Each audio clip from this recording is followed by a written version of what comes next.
Hola, hola, saludándonos nuevamente, teniendo el tiempo para hoy tomar un personaje más de la Biblia. Este espacio es de Centro Cristiano Peniel y pues te doy la más cordial bienvenida. En cierta ocasión leía una oferta de trabajo porque habían buscado un elemento para una orquesta que era muy difícil de encontrar y el lugar que era necesario cubrir era el segundo violín. Me pareció un poco raro esa parte y entonces, pues, buscando más qué razón habría, por qué no era fácil encontrar un segundo violín y era la siguiente. Un primer violín es facilísimo de encontrar, ya que es protagónico, como si fuera una primera voz, es lo más que se escucha, es el que lleva la pauta, es el que lleva la línea, pero el segundo violín es el que hace el acompañamiento. Es aquel que nos luce, que no se ve, pero que es tan necesario para respaldar el primer violín o una primera voz. La historia que hoy vamos a platicar del personaje del que vamos a hablar era eso, un segundo violín de esta orquesta en un plan perfecto que Dios había establecido en el pueblo de Israel. Es la persona de Aarón. Aarón es el hermano de Moisés. Moisés, obviamente, totalmente conocido, totalmente nombrado y entendida su llamado y todo. Sin en cambio, Aarón, su hermano, vino a ser esa parte necesaria que Dios complementó y que Dios preparó para que entonces la vida de Moisés brillara, cumpliera, llevara a cabo ese propósito. Ser parte de un equipo, hacer el trabajo en equipo es muy efectivo. Cuando cada miembro hace su labor, cuando cada uno cubre el espacio que le toca, ciertamente habrá siempre alguien que vaya encabezando, pero no por eso lo hace que los demás no tengan funciones o que no sean importantes. Aarón es esa persona que está detrás, esa persona que es un buen servidor, pero no es un buen líder en este caso, en cuanto a aptitudes como tal para liderar o encabezar algo, no las tiene totalmente, pero es importantísimo en la segunda fila, en el segundo violín, en la segunda voz. Veamos esto. Dios hace el llamado a Moisés. Retomemos ese punto. En el capítulo 4 de Éxodo, Dios le dice a Moisés, yo te llamé a ti, te quiero pedir que vayas a mi pueblo para que les puedas libertar, porque son muchos años de esclavitud y les vas a llevar el mensaje que yo te diré. Pero Moisés comienza a poner pretextos, empieza incluso a mencionar sus limitaciones. Y dentro de esas limitaciones es que yo no soy bueno para hablar, diría Moisés. Yo no tengo posibilidad, soy tartamudo, tengo dificultad para poder estar hablando, es que, ¿qué voy a decirles? Y bueno, empezando a mirar todos sus detalles que tuviera él, el buen Moisés. Pero entonces Dios le dice, esto está en el versículo 14 del capítulo 4 de Éxodo, Dios le dice, entonces Jehová se enojó contra Moisés y le dijo, ¿no conozco yo a tu hermano Aarón, levita, y que él habla bien? Y he aquí que él saldrá a recibirte y al verte se alegrará en su corazón. Ahora, en el verso 16 dice algo más. Y él hablará por ti al pueblo, y él te será a ti en lugar de boca, y tú serás para él en lugar de Dios. Le estaba ahora diciendo a Moisés, esa debilidad, esa dificultad que tú tienes, esa carencia, la vamos a cubrir con la vida de Aarón. Él será el portavoz, él será el que lleve el mensaje, porque él sabe hablar bien, él no tiene problema, no es tartamudo, no tiene dificultad para expresarse. Seguramente pues eran dones, virtudes que pudo haber Dios puesto en la vida de Aarón, exactamente porque pues tal vez a algunos se nos dificulta expresar lo que en realidad quisiéramos, no nos damos a entender, no nos alcanzan las palabras. Bueno, en el caso de Aarón, en ese punto, lo que Dios le iba a dar el mensaje a Moisés, se lo transmitiría a Aarón, y entonces Aarón viene a ser el primer sacerdote delante de Dios. Quiero recordarte que el sacerdote es un mediador, es un servidor entre Dios y los hombres. Así que ciertamente está Moisés, pero aquí Dios le acaba de decir, tú vas a ser para Aarón como si fuera Dios, y él será el mensajero que vaya hacia los hombres, en este caso al pueblo, en esa función que haría, porque él puede comunicar correctamente bien todo lo que necesita expresar, que Moisés no puede, pero Aarón sí lo lleva a cabo. Aarón entonces se convierte en ese portavoz. Él es el que va junto con Moisés para hablar con Faraón, es el que habla con el pueblo, es el que en el desierto sigue hablando con ellos, es el que cuando Moisés no está, él se queda para seguirles recordando las normas, las leyes que Dios les había dispuesto. Sin en cambio, dentro de estas situaciones que Aarón tiene, también tiene defectos. Lo que lo hace ser un buen servidor, un buen ayudante en el segundo a cargo de esto, le impide ser un buen líder. Por ejemplo, la historia del pueblo de Israel, una vez que sale de Egipto, se van al desierto, y estando en el desierto, Moisés tiene que ir al monte Sinaí, a recibir las leyes, los mandamientos de Dios, y en el pueblo se queda Aarón. Y el pueblo empieza a desesperarse porque mira que Moisés tarda en bajar del monte, y entonces le meten presión a Aarón, quien estaba a cargo del pueblo, y le meten presión para decirle: este Moisés ya se tardó, no sabemos qué vaya a pasar con él, nosotros estamos aquí varados en el desierto, necesitamos que nos des algo para poder adorar, haznos un Dios, haznos algo en lo cual reposar nuestra fe y confianza, diríamos así. Entonces Aarón, bajo esa presión, toma una mala decisión. Se deja influenciar o se deja presionar por la gente, pide todo el oro que puedan traer o parte del oro que llevan, y entonces él forja, prepara como esta parte de elaborar un becerro de oro.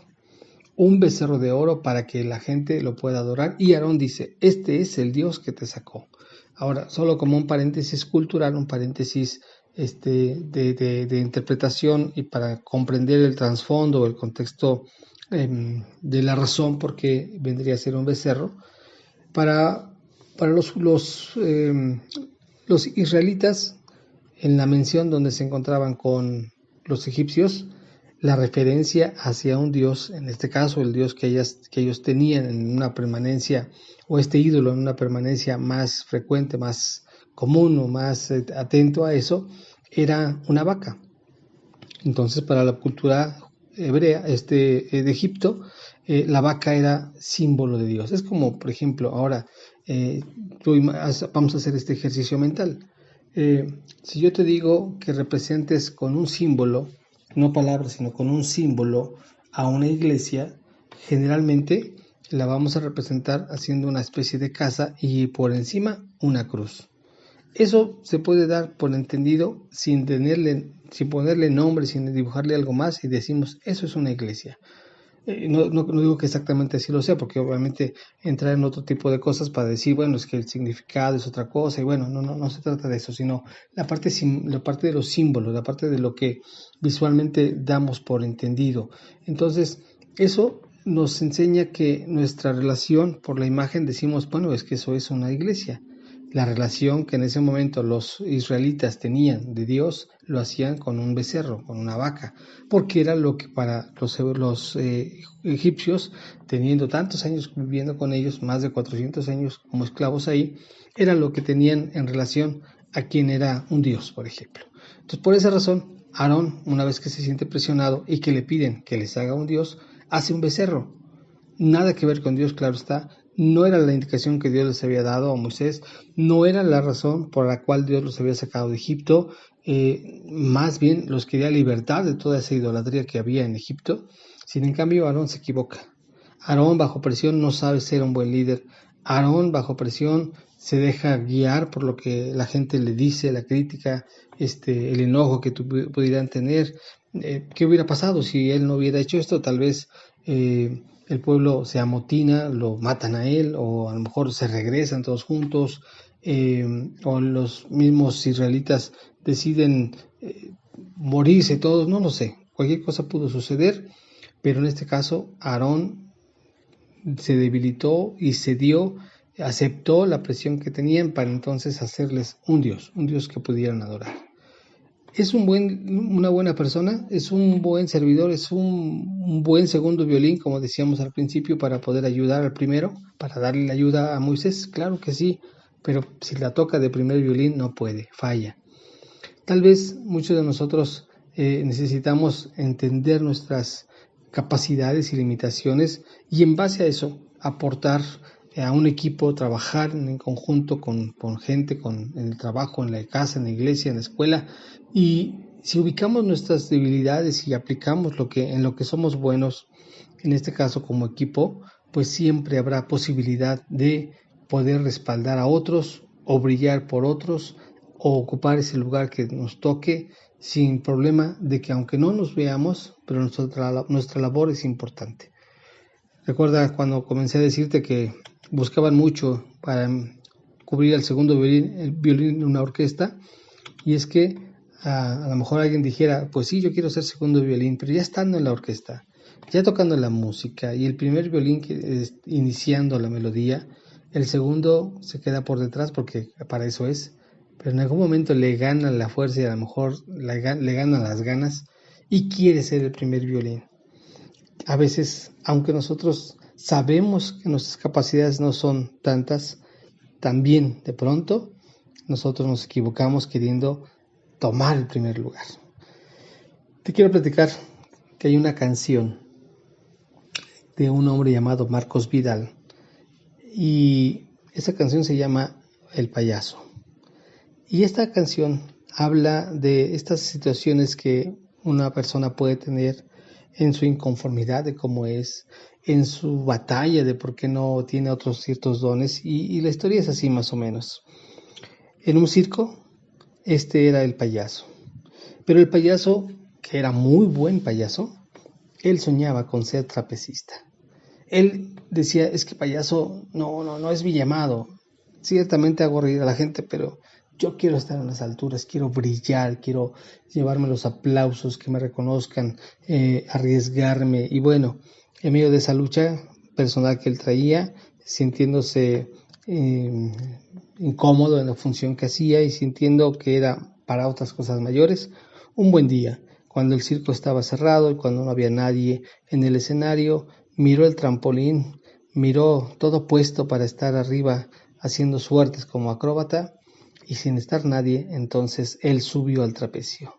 Estando en el trapecio, estando en las alturas, él empezó a sentir vértigo, a marearse, a sentir miedo. Finalmente, todo el tiempo soñó estar arriba, pero nunca había estado. Una vez que ya estuvo en las alturas, le dio un mareo, le dio miedo. Y entonces, queriendo intentar un salto mortal, cuenta esta canción, queriendo intentar algo glorioso como acróbata, cayó. Y ese día no habían puesto red. Entonces, en su caída, no se mató, pero quedó inválido. Tanto fue este problema que tuvo que estar internado, hospitalizado, y ya que el circo perdió su mayor atracción, que era el payaso, ya que por medio del payaso la gente venía, los niños llegaban y las familias estaban presentes queriendo divertirse por lo que el payaso hacía.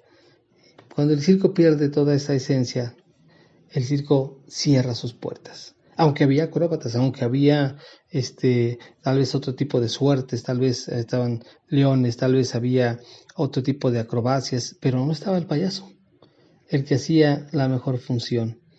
Y entonces el circo tuvo que cerrar.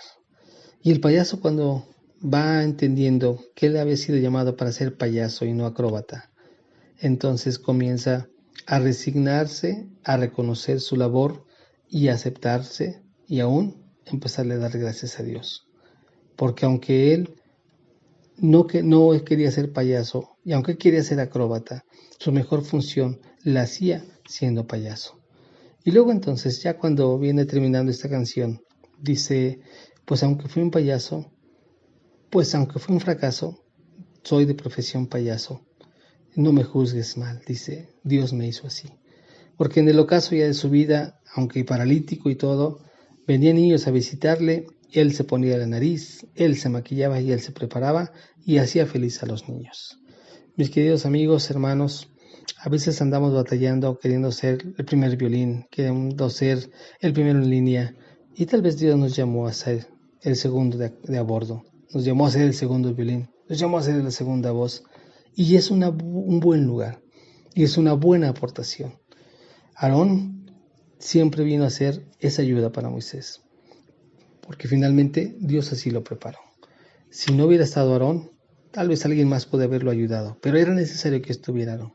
Finalmente era su hermano, finalmente Dios lo preparó de antemano, porque aunque le puso el ojo a Moisés, tenía preparado junto a él, a este hombre, Aarón, su hermano. Y así, Dios es fiel para que arma a su equipo, nos prepara, nos acomoda las cosas, y entonces cada uno tiene una función importante, cada uno tiene un llamado específico. A veces al descubrirlo encontraremos razón de vivir, propósito para vivir, cuando no lo hemos tal vez ni aceptado o ni reconocido. Puede haber frustración, puede haber dolor, puede haber inconformidad, resentimiento con la vida, pero es bueno que podamos entonces mirar cuáles son nuestras virtudes, checar cuáles son nuestras limitaciones, y aún si de pronto no tuviéramos la completa certeza de qué es nuestra vida, para qué sirve, preguntémosle a Dios. Él es nuestro creador, Él nos hizo y Él sabe el propósito de nuestras vidas. Así que, amigos, hoy reflexiona en esto. Para la vida de Aarón Dios tuvo un propósito, para la tuya y para la mía seguramente lo hay, porque ninguno de nosotros ha sido hecho como segunda opción para que por default nos llegue un premio, por default nos toque algo. No, es que Dios nos diseñó para eso, Dios nos puso en esa posición, nos dio estos talentos, como nos dio estas limitaciones, y en específico le servimos, aunque al parecer a nuestra visión no es así. Pero recuerda, es tan importante el primero como el segundo violín. Que Dios bendiga tu vida, y solo quiero invitarte, a través de leer la palabra de Dios, a través de encontrar en ello razones, principios que Dios ha establecido en nuestras vidas, encontraremos razones para vivir, motivos para agradecer y propósitos para trabajar. Así que yo te invito a leer la palabra, estudiar personajes, por cierto, es una buena práctica para mirar las virtudes, las debilidades de ellos y aprenderlas para nosotros. Entender que sus vidas quedan como ejemplo de lo que Dios puede hacer con ellos, y si lo puede hacer con ellos, con nosotros también lo puede hacer. Así que espero en Dios que estas palabras, que esta reflexión sobre la vida de Aarón pueda traer aliento a tu vida, pueda decirte que eres útil, pueda recordarte que tienes dones y talentos que nadie más los tiene, y que aún en medio de tus limitaciones, aún así Dios bendice tu vida y bendice a otras personas con tu propia vida. Te dejo esta palabra en tu corazón, oro a Dios para que en verdad cada uno de nosotros tome su lugar correspondiente donde Dios nos ha puesto, y entonces seamos la bendición para la cual Dios nos preparó. Que Dios bendiga tu vida, nos vemos la próxima. Está atento a los mensajes en este canal, en este chat, en estos momentos, y que todo lo que escuches te sea de bendición. Que Dios te bendiga. Excelente día. Bendiciones.